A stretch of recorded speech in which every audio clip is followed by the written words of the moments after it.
Welcome to Martini Time. Beautiful day here on, what is it, Tuesday, the day after the eclipse. I lied. I said yesterday I wasn't going to talk about the eclipse. I lied.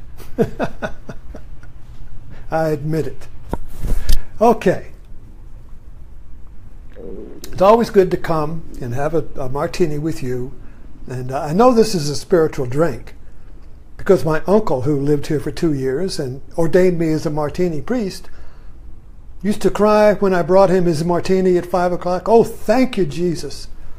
And so, thank you, Jesus. So anyway, let's talk about the pilgrimage. Am I going to talk about the eclipse? Yes, but as a pilgrimage.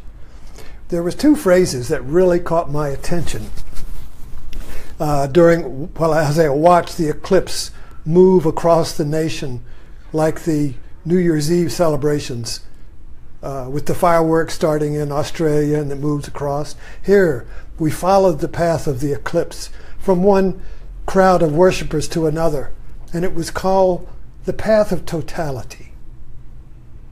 And I remember one announcer saying, "We're in the totality now." And I thought, how mystical, how beautiful, how just eclipsed. It was just right on the button, because that expressed the mystical experience of the eclipse that many people felt. And a lot of people, of course, said, "Oh, big deal, what's new, seeing it before, watch it on TV." But to go to where the path of totality was, and the reason I'm talking about this today, the reason I lied, and I'm bringing it up again, is because a friend of mine just spontaneously decided that he would follow the path of totality and take a pilgrimage to the place where the sun god and the goddess met, and where the earth hushed and the lights dim and people's eyes opened in awe. And he saw, so he took off, and he got up at 3 o'clock and 4 o'clock in the morning and drove down to South Carolina and found some little town. It was a kind of a hopscotch kind of thing, a lot of traffic, a lot of detours.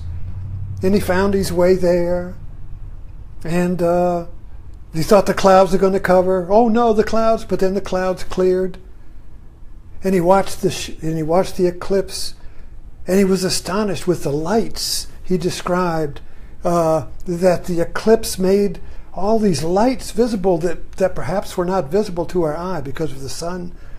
And he was awestruck, and he felt the coolness, the breath of the eclipse, the coolness of the breath sweep over him, and the hairs raise on the back of your neck. You see, and this energy, he felt so much energy. And he came home, and he didn't do traffic, and he just followed the GPS. Everybody was on the roads, and he followed the GPS home, taking back roads. And he came to talk to me today, and he was still high, still pumped up from his pilgrimage to the path of totality. We don't have, what are our pilgrimages? All right, let's look at it this way. You look at other cultures. Look at Islam. They have a pilgrimage. Every Muslim wants to go to Mecca before they die. That's a pilgrimage. It takes a lot of work. And you get there, and it's awesome. In India, there are physical places of pilgrimage that historically have been very risky places to go, but you had to go. Swami Satchidananda, who built Yogaville, wrote a book about his trip to, and I can't think of the name of the mountain, but it was a Shiva mountain in the Himalayas, a perfect mountain that is the abode of Shiva. And people died getting there. And when you got there, you did a circumambulated the whole mountain. You walked around the whole thing. And he had an enlightenment there. So you go to these pilgrimages, and you suffer, and you work, and you suffer loss, and some people die. And you go there for what? You don't get any money, you don't get any fame. You go there for enlightenment. You go there to see the eclipse. You go there to see when the sun and the moon come together and the whole earth hushes. Go to see this black hole in the sky. You go to see the end of duality. You go to see the end of the separation between light, consciousness, and unconsciousness. You see, the sun and the moon circling each other are really metaphors for consciousness and unconsciousness. The dual mind, the split mind, the mind that is divided against itself. Conscious and unconscious is a division. And so we, in our culture, American Western culture, we live in a divided, dual reality. Our pilgrimages are going to a football game. Instead of going to Mecca, we go to a football game. Our sports events. These are our pilgrimages. But what are sports events? But a reenactment of the cosmic duality, of good versus evil. You see, so we live in a dual world. This world was born, the mythology of this world was born in Persia with Zoroaster, who was the first one in ancient cultures to come up with the mythology of good versus evil on a cosmic scale. So God is good, fighting against the forces of darkness, and they fight through time, and they come to an Armageddon or a final Super Bowl where only God is left. Our sports is a reenactment of this mythology every year. You ever think of that? It's the forces of good. Of course, it's not the good and evil is the duality of mirroring. My side's good, your side's bad. And they say, my side's good, your side's bad. It only gets into good and evil when you get into a religious, moral context. You see. So even today, our whole society, even today with the war on Trump in Afghanistan, he's redeclaring war on terror, on the evil ones. He's picking up the war again, just like Bush. War against terror, against the evil ones. That goes all the way back to Zoroaster, all the way back to ancient Persia and the duality of the cosmic forces of light and dark, the sun and the moon. Moon is darkness, unconsciousness, evil, even our racial war. White is the sun, black is the moon. Light, dark, good, evil. Da-da. And they just circle each other like sumo wrestlers, looking for a weakness to throw the other out of the ring. That's our culture. That's our mythology. The mythology of the pairs of opposite chasing each other and hope to find the eclipse, the totality. We all want the totality. The totality means completion. So we live in a consumer culture. So completion means when you get the new car, the new house, the new washing machine. I'm complete. It didn't last long. Got a new kitchen. For about a month, we were complete. Oh man, we got a new kitchen. Everybody, new kitchen, new kitchen. Now it's just our kitchen, everyday kitchen. Don't even remember the other kitchen. But for a while, the contrast between the old kitchen and the new kitchen was awesome. Awesome, you see. Doesn't last. So where's the lasting totality? Where's the lasting eclipse? Well, it's not out there. It's in here. It's a spiritual quest for the path of totality, where you finally reach a place in your life where you're okay and the world is okay. I'm okay, you're okay. And the quest for okayness is either you're not okay or I'm not okay. But somebody's not okay.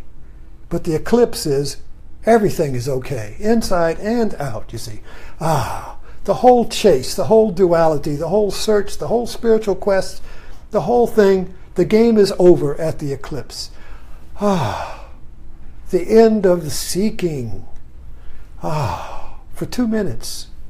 This is also the resurrection, the death and resurrection of Christ in metaphorical form. You see, everything is metaphor. We think it's facts and history. No, no, no. It's metaphor. It's pointing. Everything points to the path of totality. Everything points to Totality, the eclipse. So how does Christ fit into this? Well, it's the dying and resurrected Son. Christ is the Son of God. But he's also the dying and resurrected Son. That's why the dying and resurrected... Joseph Campbell pointed this out in his Hero with a Thousand Faces, that the formula, the myth of the hero, the dying and resurrected Son, is universal. All religions have it. Our movies have it. Mel Gibson has it. His action movies are the dying and resurrected hero. Mel Gibson, the hero, his heroes, go through hell, and then they come back and bring peace. They catch the bad guy. But they're just like Jesus hanging off the cross. They're all just beat up and cut. His heroes are all gone through hell. But they come back and bring balance, you see. So the hero is one who dies and comes back and restores balance because he sacrificed himself. You see. So the Jesus, the metaphor of Christ, is that he is the moon, the dying and resurrected moon. That's why the moon is the goddess, is the consort of the goddess. The moon is the goddess. Earth is the goddess. The moon is her dying and resurrected son. The full moon wanes, goes into the tomb for 2 or 3 days, and is reborn, and it comes up again. This is the ancient, the ancient mythology or symbols that drove all of our fundamental ancient mythologies that still govern us today. We think we've wiped them out with rational reason. We think we've cleaned the slate, but no, they're still operating. Trump is, everything comes back to Trump. So he's going to Phoenix tonight and have a rally. And what does he do with his rallies? They're like wrestling matches. And what is a wrestling match? But a mythic sport. It's a mythology of good versus evil. The Titans, these huge men. One's good, one's bad. One's evil, one's the good. This is the cosmic war of good and evil. And so they come and do battle, and the crowd roars for the good guy, and he boos the bad guy. But we love the bad guy because it keeps the game going. If you eliminated the bad guy, if you eliminated the devil, the game would be over. The game would end. So we don't want the game to end. We love the game. The Super Bowl, everything. Oh, Super Bowl's coming. Football's coming. Thank God it's coming again, you see. These cosmic giants are going to fight again to resolve to finally get to the eclipse. What's the eclipse? The Super Bowl. The eclipse of the game. The chase is over. Sherlock Holmes, just been watching that. He's bored until he has a game, until he has a challenge, until he has a surprise. He knows everything. He's bored. He wants to be surprised. He wants some evil player. Can't think of his name now. He wants the evil one to challenge him. He wants the master criminal. He wants to go up against the master criminal. A malority. I can't think of it. See, that's funny. When I try to think of something, I can't do it. Maybe a little sip of gin. So, as you wander with me, following the path of totality, which is union, this is the Dharma trail. This is the Dharma path of Buddhism and the non-dual traditions. The non-dual traditions that we're all playing around with now, everybody's non-dual, everybody knows what it is. It's the eclipse. It's the eclipse of the duality of the sun chasing the moon, or the moon running from the sun, whatever you want it. The woman, the female running from the male, and then when there's an eclipse, she gets caught. They make love. And the earth is born again, you see. But anyway, this duality, the Buddha Dharma, the Dharma trail, the Dharma path, and it doesn't have to be Buddhism, it could be mystical Christianity, any non-dual system, is a path that chases the totality. It chases the eclipse. And you have little experiences in your life of the eclipse. In Zen, it's called Satori. Satori is an eclipse. It's an eclipse of the cone. What's the cone? A pair of opposites you can't solve. You can't get, a cone is a puzzle. A pair of opposites that are contradictory but mutually dependent. So you can't get rid of one. You can't get rid of bad because it's a part of good. You can't get rid of good because it's a part of bad. This right here, you see, you can't get rid of one or the other because the seed of each is in the other. You see, so it becomes a game. So our dual life is a game. But we take it seriously. Primitive cultures make a game of war. It's a ritual war. Remember Little Bighorn? Dustin Hoffman? He grew up with Indians. And war was a game. You had coup. You had, it was a game of honor, and it was a game. And the American soldiers came, and they weren't playing a game. They just shot you dead. Indiana Jones. There's a scene in Indiana Jones. I think it was The Last Crusade. I don't know, but he's facing in some Arab place. I don't know where he is, and some guy comes out with a sword, and he's doing all the moves. He's getting all the swords, and he's going to attack, and it's a big ritual fight. And Indiana Jones just stands there and takes out his gun and shoots him and walks off. You see, our wars. The Civil War started out as a game. Gone with the Wind showed that. The aristocrats, the sons of God, the sons of the plantation owners, all dressed up in their flashy uniform and their swords, and got on their horses, and they were going off to the romance of war, and they ended up getting slaughtered. The First World War started off as a game. All of the armies, the young men were all rushing to war. Not British, they're all volunteering. Yay, we're going to war. Big romance in the army with the soldiers and the horses and the swords and the last charge and all the romance of it. And it was just a machine gun. Bah, just mowed them down. Just mass machine death, you see. The end of romance. Anyway, I hope I'm not digressing here. But I'm trying to point out that, and I'm just seeing this as I'm talking to you. I'm not something I figured what this was out. I'm sharing my walk on the path of totality with you as I do it. So this is a living path, you see. So American, and this is where religion, all of it, we're all so serious. The serious religion person believes the game is real. The game of duality is not real. And the eclipse shows it. The eclipse is a moment that shows you that there is this whole, this unity.